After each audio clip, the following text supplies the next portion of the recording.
So beauty is in the brain of the beholder. You know, there's all these conversation. Well, isn't there this intrinsic wonderfulness to certain wines that everybody could agree?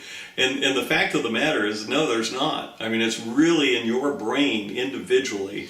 The idea that the wine gets softer and more wonderful and better over time for, you know, these great vintages, when consistently you can see that wine scores go down over time, even from the top experts.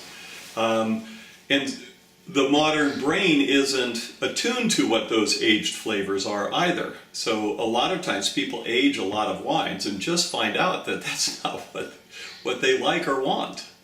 So we had a situation, don't tell my wife that I'm sharing this with you, she'll kill me. Somebody came to our house and brought a 1982 Chateau Le Pin Pomerol. And I actually know Fiona Morrison, who lives there right now. She's married into the family. The street value of that wine today is about $15,000 for one bottle. Robert Parker's first 100-point wine, and it's tiny, tiny, minuscule. So the next day my wife found out what the value was and came steaming up to me like, you didn't tell me that wine was worth so much money and whatever. And this is what you don't do when something like this happens with your wife. What difference would it have made?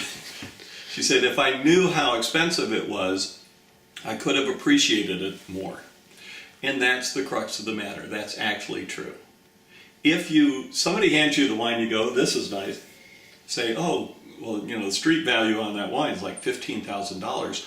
Your brain changes in a nanosecond. All of a sudden it is completely rewired and it's like, wow, because you've got this new point of context and it's like, oh man. Now, what you don't do is say to your wife, what was missing in the wine so that when you picked it up, you didn't go, oh my God, this has got to be worth $15,000. Because it can't be. There is nothing in the world, and frankly, the wine was kind of closed and kind of a dumb stage, and it wasn't really all that great at that moment.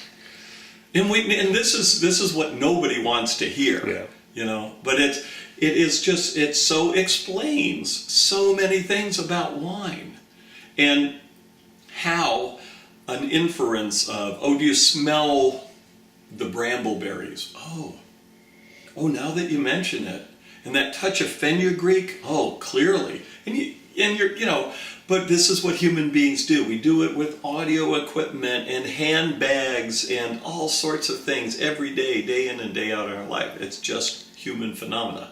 And we use it to explain and rationalize certain things as well, and to create experiences that are happening in our brain that may not be exactly what we think and why we think it's happening. And we don't want to know that we're that crazy, but it's human nature. It's just human nature.